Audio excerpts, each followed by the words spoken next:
What's going on? Welcome back to the channel. I am 22 days into this mini cut. I am 6 pounds down for an average of about 2 pounds per week, which is ridiculously fast. Now in this video, I'm gonna answer a lot of your questions from Instagram about how I'm doing this cut, how I'm losing weight so quickly, what I plan to do going forward, and especially how I've been able to do this while drinking alcohol. That's gonna be a major part of the discussion in this video because I wanna talk about the effect alcohol has on your body, the effect it has on fat loss, whether or not you should incorporate it, and how I, choosing to have incorporated it, how I'm doing it while still losing fat, because a lot of people say that's impossible.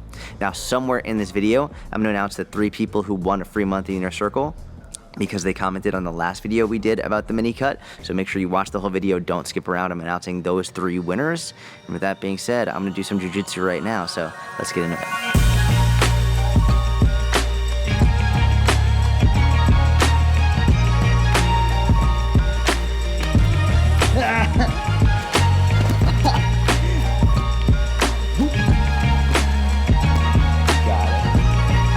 So you've probably noticed I start every single vlog with me doing jiu-jitsu, and that's because every single day, Monday through Friday, I start my day with jiu-jitsu. And I was talking to Mitch behind the camera here. Follow Mitch, by the way. We'll put Mitch's Instagram right here if you don't already. Follow him. Mitch was asking, he's like, do you think people should start every day with something active, with some type of activity? Questions, absolutely. Like, whether it's jiu-jitsu, whether it's rock climbing, whether it's spin, whether it's Zumba, whether it's strength training, whether it's just going on a 7-minute walk, start your day with something that gets you moving. Aside from the physical benefits of actually improving your heart health and your strength and your bones, your tendons, your ligaments, everything, it's super, super, super important from a habitual perspective, and habits are what create long-term health. So get up, get moving, start your day with something you enjoy. That's why I'm here. I love this. This is what I like, my favorite part of the day. So do something you enjoy, get moving, then get on with your day.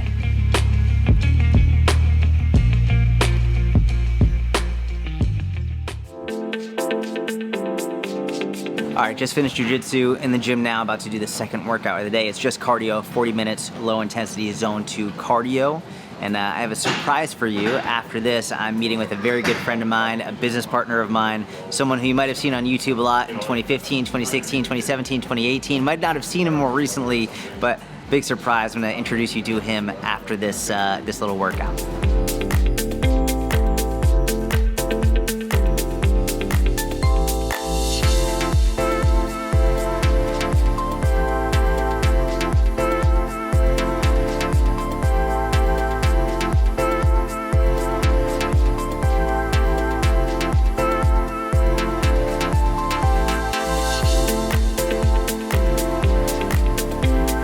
All right, just finished the cardio, feel very good. That's one of my favorite things about doing low intensity zone 2 cardio is I feel better when I'm done than when I started. Like when I started, I was a little bit tired from jiu-jitsu. My legs felt like lead from a heavy workout yesterday. So the first 10 minutes were difficult, but just went nice and steady, got a little sweat going. I feel great now. So I saw this random guy in the gym who had terrible technique. It looks like he's never even lifted before, so I'm gonna go help him with his bicep curls.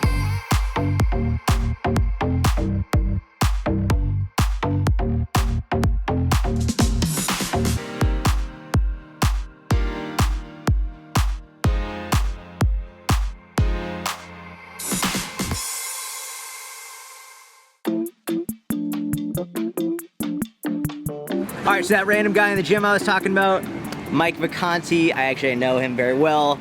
We are one of my best friends in the world. We co-authored the book Eat It together. He's Gary Vaynerchuk's personal trainer, and he's down here in Dallas right now, first and foremost to meet my baby, and to meet Uncle Mike, and then also to get some work done. We actually, before I go off, do you want to just introduce yourself a little bit on top of that? Yeah, I mean, you did a great job, but yes, I'm a personal trainer, nutrition coach. You and I met about a decade ago at this point. Yeah, do a lot of the same stuff that you do, albeit maybe 1% of the content that Jordan pumps out. Mike spent many years uploading every single day on YouTube. We'll put his YouTube right here if you want to check it out. We'll also put his Instagram as well, though. Not super active on Instagram. Not right now. Maybe there might be a comeback in the future. I'm feeling after the workout with Mitch here and filming and like this, like I do feel a little fire for content. So we'll put his YouTube and his Instagram here. We run a podcast together. It's called the How to Become a Personal Trainer podcast. We don't really advertise it much at all, but if you want to become a personal trainer, or if you are a personal trainer and you want to build your business, it's 100% free. We'll put the link here in the description of the video. new uploads every single week. And basically the whole point of the podcast and also our business from the podcast, the online fitness business mentorship, is teaching coaches how to become better coaches, which we don't advertise this much at all. You've probably maybe seen us advertise this a couple of times at most, because there's so much smarmy nonsense, or like make 6 figures in 6 days and just like get like high ticket coaching and all this fucking nonsense that we really hate. And our business is just built on you becoming the best coach possible and giving the best service possible so that your clients love you, and then you get more business from that rather than smarmy sales tactics or anything. I think a lot of people are surprised when they hear the contents of the podcast, because there's actually not that much like traditional business stuff, and it's more coaching, it's more fitness, it's more nutrition, client psychology, the stuff that we're more interested in than like KPIs and ad revenue this and tactics and just stuff that doesn't make as much sense as becoming a great coach and growing your business that way. Yeah, I mean, there's nothing wrong with sales tactics inherently, like they can be great, but we think, and from our experience coaching and working with hundreds and hundreds and hundreds of coaches, seeing them build successful businesses, has just been understanding if you're a great coach and you understand what your clients need and you give them what they need, then you're gonna have a very successful business. And we wanna teach you how to do that. So we have an entire business built around that, whole free podcast built around that, and that's why it's here, and that's what we're working on today.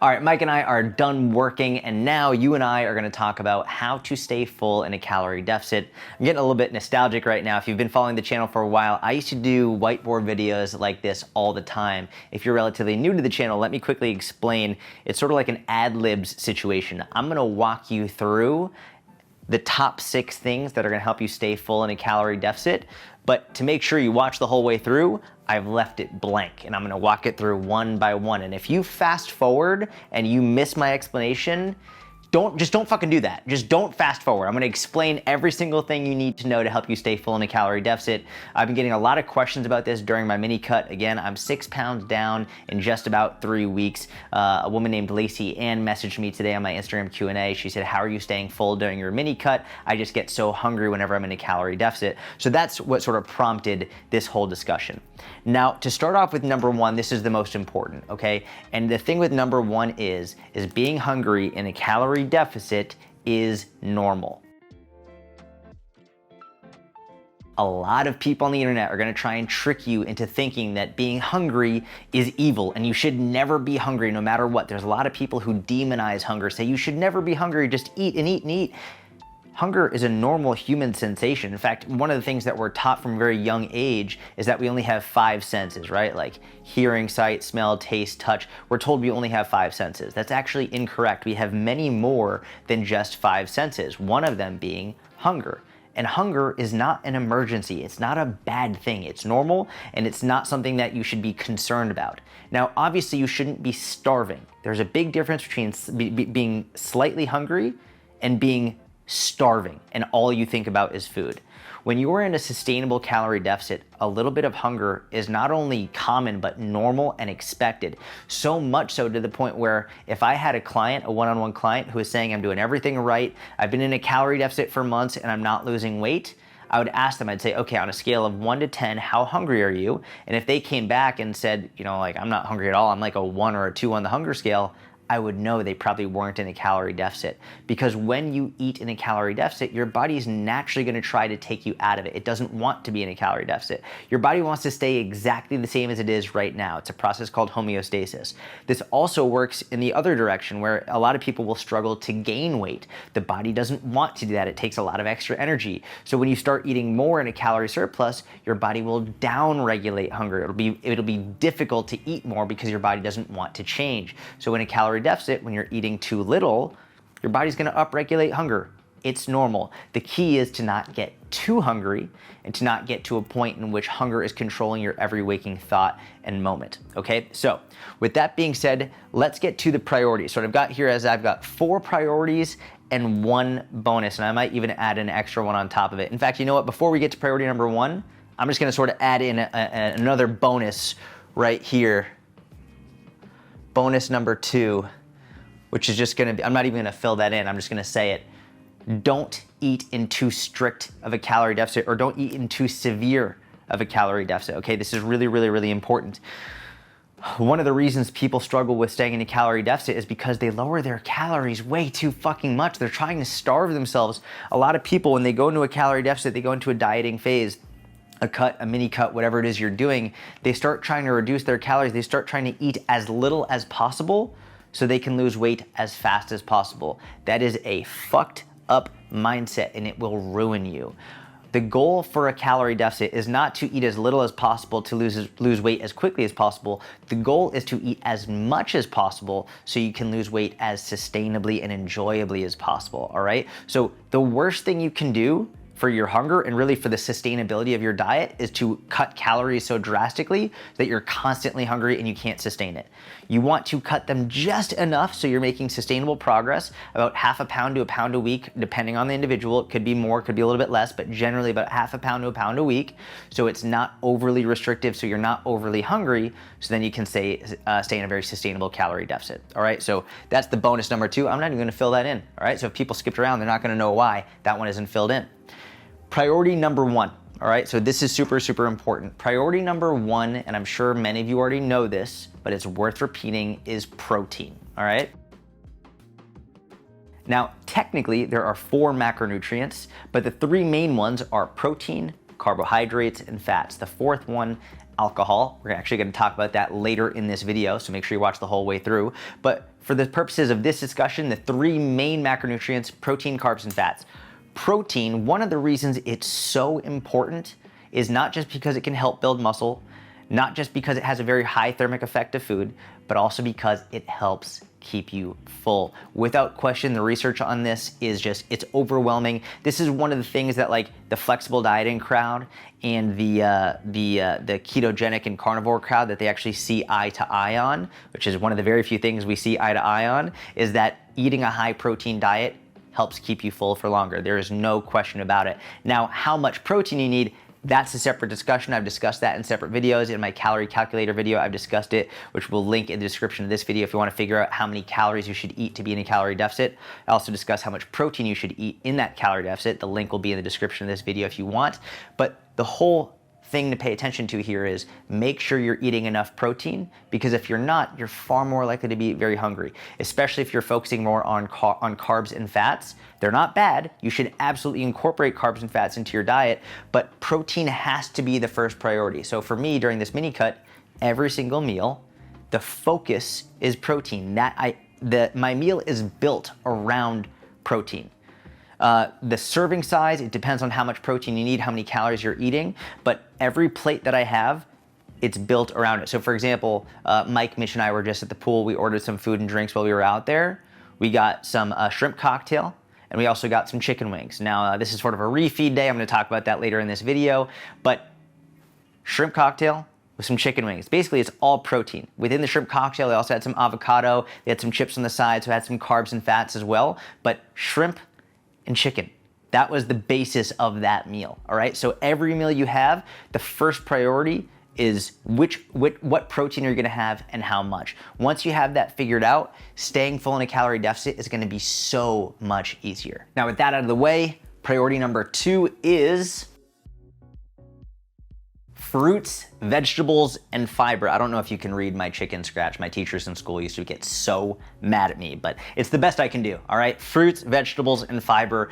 This should go without saying. Like, it's weird to me that in 2022, a fitness professional has to say this, and not only that a fitness professional has to say this, but also knowing that there will be some schmuck in the comment section saying something like, fruits, vegetables, and fiber are toxic and poisonous, and they're gonna kill you. Shut the fuck up. No, they're not. They're super important. If they were toxic and poisonous, we wouldn't have survived as a species this fucking long, and every great long duration trial wouldn't find that fruits, vegetables, and fiber are the most important things for your health, all right? If you've got something like IBS, irritable bowel syndrome, and fiber and a lot of fiber and some vegetables upset your stomach, that's a different discussion. We can talk about that in another video. But for the vast majority of people, assuming you don't have health issues, fruits, vegetables, fibers, fucking eat them every day. please, for the love of God, just eat your fucking fruits, vegetables, and fiber. I don't know how else to say it. And people are like, well, what are your favorite fruits, vegetables? Whatever the fuck you want. All fruits and all vegetables. Just don't overcomplicate it. For me personally, I love watermelon. I eat watermelon like crazy, especially when I'm on a cut because it only has 140 calories for an entire pound. Strawberries, only 150 calories for an entire pound. I will often mix strawberries, fruit, with Greek yogurt, protein.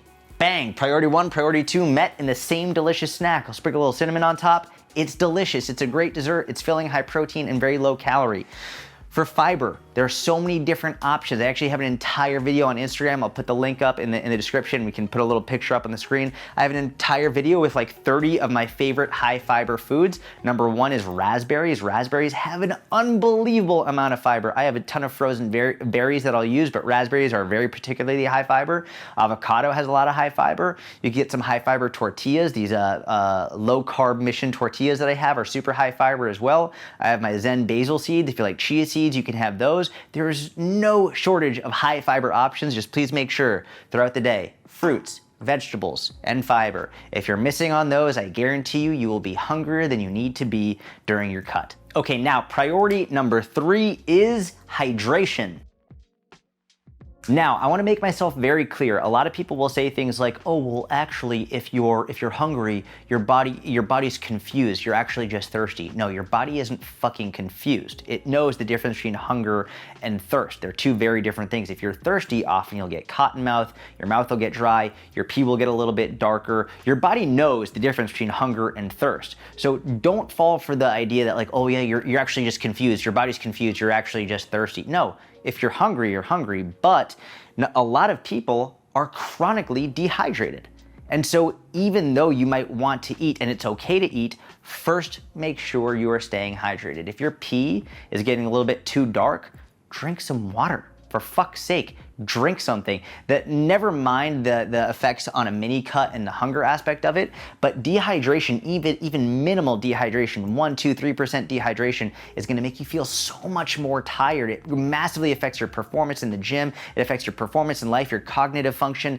Dehydration is a major issue just in life in general, never mind with higher performance athletes, okay? So I don't care if you're just a regular mom, regular dad, regular son, regular daughter, whatever. If you're in your everyday life, you're getting tired, you're not feeling very good, and you're trying to do a cut and you're reducing calories, make sure you stay hydrated. It affects everything you do. If you're adequately hydrated, you're gonna feel better. If you're not, you're gonna feel worse, and you're definitely gonna feel hungrier as well. So make sure you're staying hydrated all the time. All right, we're almost done. Stick with me. Don't you dare be skipping around, which actually, by the way, if you're enjoying this so far, give the video a thumbs up, subscribe to the channel if you don't already. Priority number 4 is sleep. Now, this one is way more important than I previously thought it to be. When I was a younger coach, I very much fell into the mindset of like, oh, sleep, it's not that important. Sleep when you're dead. Fuck that shit. Sleep is so unbelievably important. Recently, in the last couple of years, a huge study came out. This is a massive study. This is one of the studies that like completely shifted my mindset around sleep. Was it showed that if you have 2 people who are on an equal caloric deficit, but getting different amounts of sleep, the person who gets more high quality sleep is more likely to retain more muscle mass when in a calorie deficit compared to the person who is not getting enough sleep. Which means you could be doing the exact same thing, same workouts, same calorie deficit, same everything, but if you're not getting enough sleep, you are more likely to lose muscle during your cut. That's a big fucking problem. You want to maintain as much muscle mass as you possibly can. It's gonna help keep your metabolism high, your performance high. It's gonna help make you feel better, everything. The last thing you wanna do is lose muscle mass, all right? So sleep is super important from that perspective, but also there is no question about it. If you are not getting enough sleep, you're gonna be hungrier. You're gonna be craving more foods. I can tell you from firsthand experience, one of the reasons that I will get hungrier, especially on nights that I'm up late, feeding my daughter, not getting very much sleep, I'm craving more foods. It's way more difficult. Now, fortunately, having done this for many, many years and knowing how to do this, I have ways to handle it, and like I know what I need to do. I also, and this is something that's worth discussing, I'm doing a mini cut publicly with thousands and thousands of eyes on me, which quite frankly isn't very fair. if I'm being honest about it. We could look at it like from the Biggest Loser perspective. You watch people on the Biggest Loser, and there's actually a lot of research on this. It's very interesting. You watch people on the Biggest Loser who are being televised nationally or even internationally, right? Well, they are way more motivated to stay consistent knowing so many eyes are on them. But then once the eyes are off, a lot of them gain the weight back, right? Whereas if you're just at home, no one else is really paying attention to your cut, it's much easier if you'd be like, fuck it, I'm not gonna follow it, whatever, it doesn't matter. For me, this is my job. I'm doing this publicly. I have more pressure on me, which will probably, frankly, make it easier for me to stick to a calorie deficit because I know you're watching. I know that what I do matters. So that's actually why I think one reason for me, my lack of sleep hasn't affected me as much is because I'm staying consistent no matter what. And today I'm actually taking a refeed day. I've done this a couple times. We'll talk about this a little later.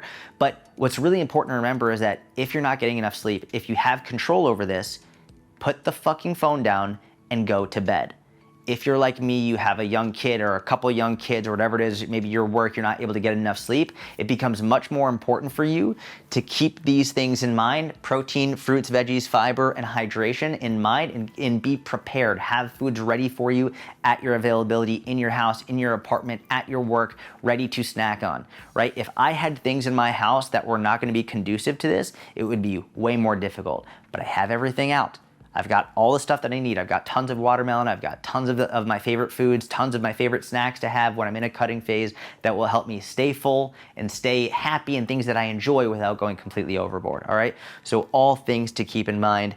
And now I want to talk about this bonus one. So I've already mentioned this a couple times in this video, but I wanted to save this for the bonus. We're going to talk now about something called refeeds. Now, to be honest with you, I hate calling it a refeed. All it is, it's a fancy way of saying, I'm gonna eat more today.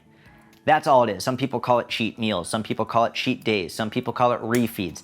I hate calling it all of that. It's really fucking obnoxious, but a lot of people, that's what they call it. So that's what I'm saying for this video. It's just a fancy way of saying, today, I'm gonna eat more. I'm gonna eat in a calorie surplus. I'm not gonna be in a calorie deficit today. Other people call this a diet break. A diet break could be a day, it could be a week, whatever, but just for today, I'm doing a refeed, I'm gonna eat more. Why am I doing this? Well, one of the major reasons is because I want to stay full. Now, what's really interesting is if we look at the physiology of a human, if we look at your physiology, if you were in a calorie deficit for a very long period of time, your hunger is going to increase dramatically for many, many, many reasons. But one of the great reasons it's really nice to have a refeed or a cheat day or a cheat meal or a diet break, whatever you want to call it, or just a day where you eat more food, is it can help, I don't want to say trick, it's not tricking your hormones or any of that, but it's bringing your hormonal level back to a point where it's like, oh, I'm fed, I'm okay. I don't need to be overly hungry. So one of the reasons why I'll periodically do these refeeds and have higher calorie days is just because I know that for the next 5 to 7 days after this one refeed day, my hunger is going to be back to normal. I'm not going to be overly hungry. And because I have a brand new daughter who's an infant, or she's about 5 weeks as of recording this, and I'm not sleeping very much, I know that my hunger is going to be even higher. So by having a strategic refeed day, once a week, once every 10 days, something like that, I can stay very high with my consistency over the course of the month, stay in a net calorie deficit, but have like 5 or 6 refeed days over the course of a month, enjoy myself. My buddy Mike is here, Mitch is here, we're gonna go out, gonna have a couple drinks, I'm gonna take you to the wine store later and we're gonna get a bunch of alcohol. Just have one day every now and then where I can eat more, especially more carbohydrates. Carbohydrates tend to have the highest impact on this. I can eat more, enjoy myself, have a fun day and a relaxed day, not count my calories, know I'm going into a calorie surplus, and then after that, fine. I'm on track for the next week or so, my hunger's back to normal, and it doesn't feel like it's too much of an issue to stay in a calorie deficit. These days are super important. Now, the key here is to not let it be a binge, right? I'm not binging, I'm not all day just eating as much as possible. If I was doing that, I wouldn't be able to do this fucking video. It would not be fun, but nothing is off limits. I can eat whatever I want, and I'm not counting my calories today. I'm just enjoying the day. Had some chicken wings, had some ceviche, had some crackers, I had a drink at lunch, we're gonna have sushi tonight, just a big sushi meal, like just enjoying and having fun, which a lot of people, when they go into a calorie deficit, they stop enjoying life. their entire life revolves around minimal calories, minimal calories, minimal calories. And because, like, God forbid they have one day like I'm gonna have today and they feel like they ruined all their progress, my scale's gonna be up for probably 2 or 3 days in a row. Who gives a shit? It doesn't matter. I'm gonna have today, I'm gonna enjoy it, I'm gonna be very full, I'm gonna relax, and then I'm gonna get back on track. And within a week, you watch, I'm gonna hit a new low weight, and I'll continue losing weight, and my hunger will be far more stable and less debilitating than someone who's consistently stayed in a calorie deficit for an entire month straight. So this is something to consider in adding into your routine, where maybe once a week, once every 10 days or so, you have a refeed day where you just eat more. You don't count calories. If you could stay 100% consistent for an entire week, followed by one day of just like slightly higher calories and enjoying and being in a calorie surplus, you're gonna lose weight very sustainably over time. And I don't want you to confuse this or call this like a cheat day or a binge day. I'm not doing anything wrong. Like, this is something I've planned for and I'm enjoying. It's something that it's okay, and you're planning to do it because it's gonna help you enjoy life, and it's also gonna help you deal with hunger that comes naturally with a calorie deficit. All right, so with all that being said, what are we doing now, Mitch? Well, next we're gonna announce our winners. Yes. All right, so next what we're gonna do is we're gonna announce the 3 people from the previous YouTube video we did together. It was all about how I am losing 10 pounds in my mini cut, that video. I said I'm gonna pick 3 people to win a free month in your circle, so I'm gonna announce those winners right now. All right, so the 3 winners to win a free month in the inner circle are, drum roll please. Actually, you know what, before I tell you, we're gonna do the same thing in this video. If you want to enter to win a free month in the inner circle, leave a comment, tell me how your mini cut is going or how your fitness journey overall is going. I will pick 3 people to announce in the next video Mitch and I do together who won a free month in the inner circle. So with that being said, let's announce the 3 winners from the previous video. We've got number 1, we're gonna put the screenshots of these winners up. I've already messaged you, gave you instructions on how to redeem your free month in the inner circle, so don't worry about that. But congratulations to Teresa Terriang. Congratulations to Kaylee B, and congratulations to Tiffany S. Again, got the screenshots up on the screen. Congratulations to the 3 of you for winning a free month in the inner circle. And again, if you want to win a free month in the inner circle, leave a comment right now on this video. Let me know what's going on in your fitness journey. Maybe there's something I can help you with. Maybe there's something you're proud of. Maybe there's something you're doing right now you just want to share. And if you leave that comment and like the video, you will be entered to win a free month in your circle, which I will announce in the next video. Now, how about we answer some Instagram questions?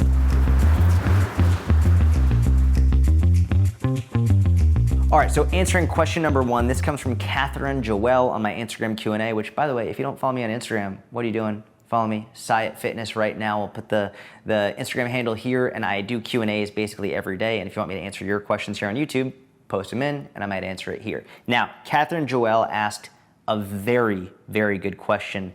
And part of the great aspect of this question, which you can hear on this, where you can see on the screen already, is that she's differentiating between strength and muscle mass, which a lot of people don't understand. So her question is, most say you can't gain muscle mass while you're in a calorie deficit, but what about strength? There is so much to discuss here, and I'm gonna try and not go on for 4 hours straight. The first thing I wanna talk about is the difference between strength and muscle mass, all right? Because it is different. Some people will use them interchangeably, and some people will just assume, well, if you're getting stronger, it means you're getting bigger.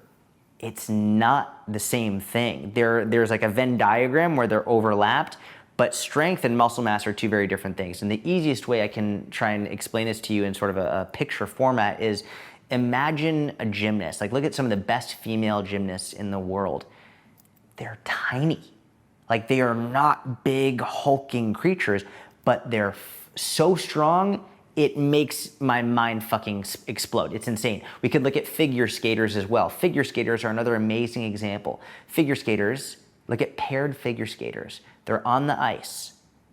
They're holding someone over their head on ice, smiling. Do you know how hard it is to hold someone over your head, period? Never mind on fucking ice skates and smiling and looking great as you do it. The strength that takes is unbelievable, but they're not big and crazy, hulking, muscular people. It's just, they're strong enough to do this and make it look easy. Dancers, ballet dancers, break dancers, they're not jacked, but they're so strong. And this is what's important to remember. Building strength and building muscle are not the same thing. A bigger muscle has the capacity to be a stronger muscle, but it is not necessarily a stronger muscle, because strength, it does not solely come from the size of your muscle. Strength also comes from, and this is massively overlooked, your brain's ability to tell your muscles how often to fire, how frequently to fire, and how the force with which they should be generating, right? So it's not just about the size of the muscle, it's also about the neuromuscular ability that you have, how quickly can you tell your motor units to fire, how much of them you can recruit, and how quickly they can fire.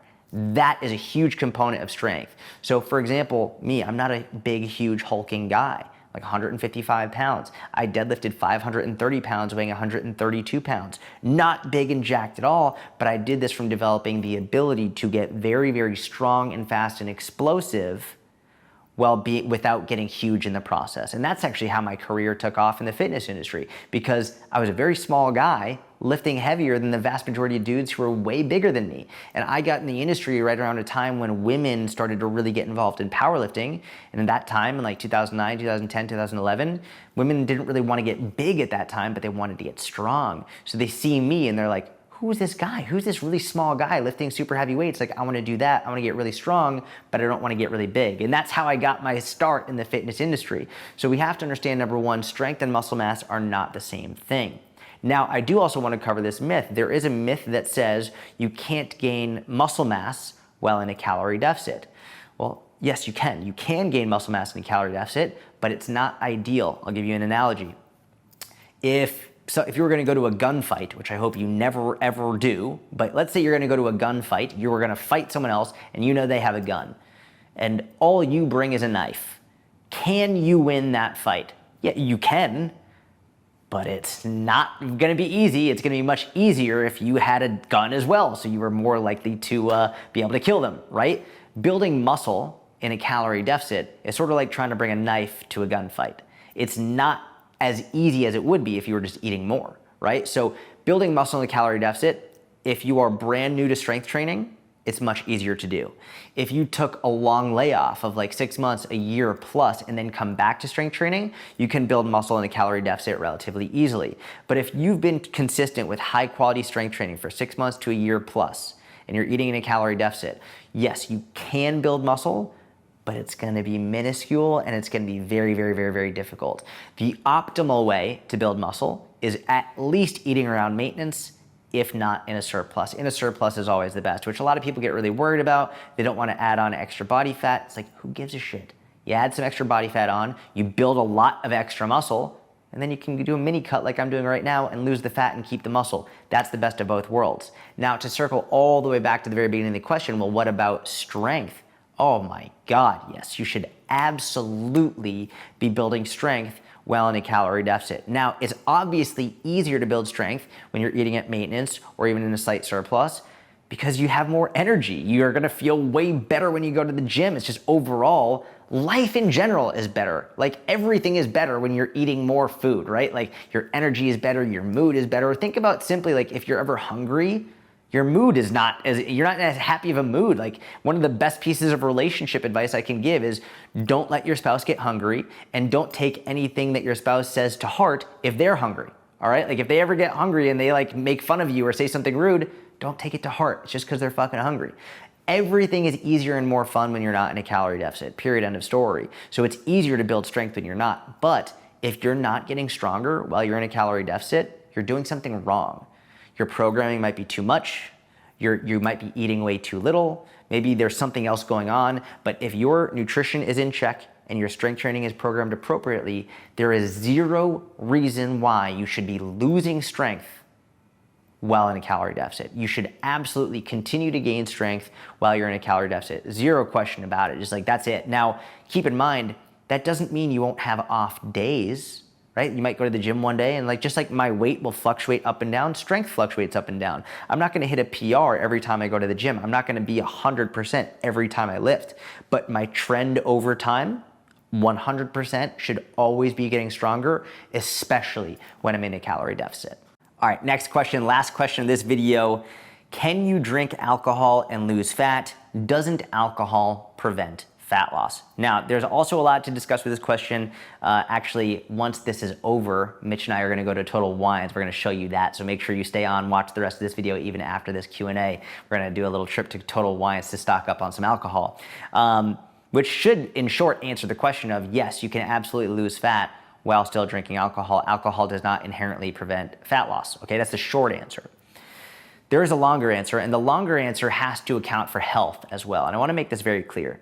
Number one, health and fat loss are not the same thing, right? They're not, losing fat does not inherently make you healthy. Just because you don't have a lot of body fat doesn't mean you're healthy. Just because you have a little bit more body fat doesn't inherently mean you're unhealthy. There's a lot of middle ground here, a lot of nuance and gray area to see. But the fact of the matter is this: even though I enjoy drinking alcohol and I do it with friends and family and it's part of celebrations and it's a fun part of my life, it is not good for you. Like, straight up. And a lot of people are gonna be mad about this, but drinking alcohol, there's no like real benefit to it from a physiological perspective, especially if you're drinking a lot. Now, I don't drink excessive amounts on a regular basis, but like I drink very regularly, and it is not a healthy habit. I need to make that very clear. I'm not gonna try and play mental gymnastics and be like, oh, well, you know, in moderation. Listen, there's a lot of research showing that people can drink alcohol in moderation and live very healthily. But it doesn't take away from the fact that alcohol is a toxin and like it's not good for you. So if you decide not to drink, like that's great. You're probably gonna be healthier because of it. Now, there is research showing that people who tend to drink in moderation also live very long, healthy lives. But they'll often take this research and then maybe they'll cherry pick it from like a, I don't know, a Men's Health article or Cosmopolitan article and be like, oh, drinking wine regularly is linked to longer health. It's like, that's all clickbait bullshit. The reality is it's not the wine or the alcohol that's causing you to live longer. It's probably the people who drink alcohol in moderation generally live a lower stress lifestyle. If they're drinking it in moderation, it probably means that they're exercising on a regular basis. They're keeping track of their nutrition. The moderate lifestyle is what's keeping them healthy. It's not the addition of moderate alcohol consumption is making them healthy. It's their lifestyle as a whole. If you take someone who drinks moderately, but they live a super high stress lifestyle, that's not really good. I think one of the biggest issues for health and longevity over the long term is chronic stress. Period. Like, I think chronic stress is one of the worst things you can do for your health.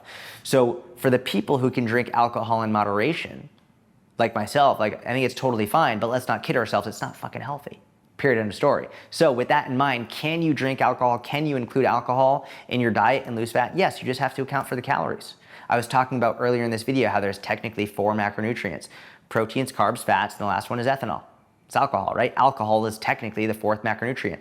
Protein has 4 calories per gram. Carbs have 4 calories per gram. Fat has 9 calories per gram. Alcohol has 7 calories per gram, all right? Now, this is something a lot of people don't talk about. So the calories from alcohol matter, but as long as the calories are accounted for, it's not gonna make you store fat. It's not gonna magically put fat on your body. There are many, we can even look at, if we wanna use extreme examples, we can look at people who are legitimate alcoholics, people who are struggling with alcohol. They're not all massively overweight. In fact, a lot of them are often underweight. Well, why is that? Well, it's often because they're drinking so much and then they're doing whatever it is going on in their life. I'm not gonna make up any circumstances, but a lot of them are not only not overweight, but they're underweight for any number of reasons. And it's not because like alcohol is causing them to gain fat or any of that. It's just like they're probably not eating enough for any number of reasons. So alcohol does not make you store fat. Alcohol does not prevent fat loss at all. Eating too many calories does. Drinking too many calories does. And one of the issues is when you drink alcohol, it lowers your inhibitions. It's more likely you're like, say, fuck it, whatever, I'm not gonna do this. So if you're trying to be in a calorie deficit and you're drinking to the point of getting really, really drunk, and then you eat on top of it and then take yourself out of a calorie deficit, yeah, it's not gonna work. But it wasn't the alcohol's fault, it was the you eating too much fault. So that's the answer to this. I mean, the reality is like alcohol, it's not good for you. We can't pretend it is. Not promoting it at all. I enjoy it. For me, I mean, it's actually a pretty big part of my religion. It's a big part of my lifestyle, and I enjoy doing it with friends and family. I think I'm pretty moderate with it, and I do a very good job of staying within my limits. And it's one of those things that helps bring my family and myself, my friends and colleagues close together. It's something we can bond over, and it's also something, Mitch is behind the camera. He brought me some whiskey today that I'm gonna try. it's one of those things where you can just bond over it. There's something about it. It's sort of like, it's similar to coffee in the sense of like, there's something about going to a coffee shop and sitting down and having a drink of coffee with a friend. That's just like that experience. It's not even necessarily the coffee as much as it is the experience of being with someone who else enjoys it. So that's for me a lot of what alcohol is, where it's like you can just sit down and relax and enjoy a nice high quality cocktail or drink with someone who also enjoys that experience. So I think that aspect of drinking alcohol, the camaraderie that you can get from it, the community that you can get from it, the religious aspects, the spiritual aspects, I think all of that can actually help lead to a healthier lifestyle overall, as long as you're not taking it to an extreme. But you know, like everything, you got to take into consideration your own mental side of this, your own, like, do you have a very addictive personality? Do you have alcoholism in your family? Is it worth it for you? That's what this boils down to. If you can drink it appropriately and in moderation, go for it. If it's something that you can't or don't want to include, do not feel pressured to drink alcohol just because you can and lose weight. It's really up to you.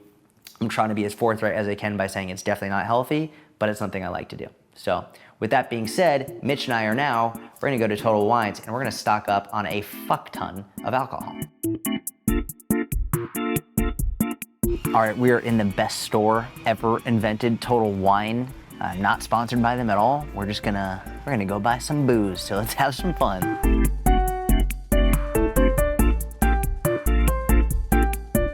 We got Mike over here. What's your name? My name's Jordan. Okay, Jordan. We got Mitch behind the camera. What is this one?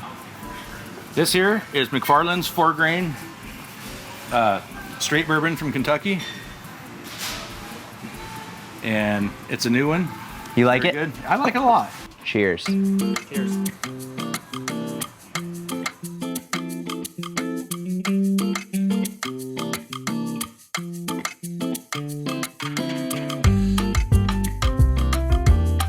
So a lot of people have been asking what type of alcohol I'm drinking.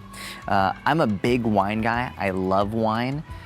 When I'm in a cut, I really reduce how much wine I'm drinking because it's inherently higher calorie. So I do try to stick to more clear liquors and alcohol. So for example, I'm having a lot of tequila right now, which I love tequila. I'm definitely a tequila guy. I know some people are like, I cannot have tequila, it makes me go crazy. I love tequila, very smooth. It doesn't give me any hangovers. So I will be having a fair amount of tequila and some whiskeys as well. But things like wine and beer, I tend to not necessarily avoid, but I reduce the amount because it's very easy to overdo.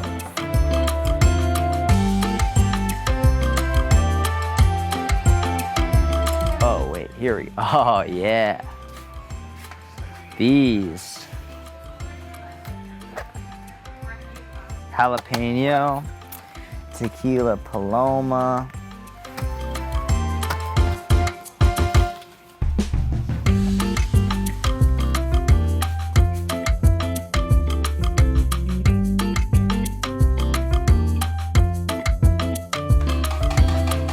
So that's the whole video. We're gonna bring the cart back now because just like if you don't put your weights away in the gym, if you don't put your cart away, you're a fucking dick, all right? So with that being said, I wanna say thank you so much for watching the video. I really appreciate all of your support, your encouragement. If you like the video, please give it a thumbs up, subscribe if you don't already. And from the bottom of my heart, I really appreciate each and every one of you. And if you have any questions, don't hesitate to reach out, leave a comment, shoot me a DM, whatever you want. But I appreciate you. Have a wonderful day, and I will see you next week.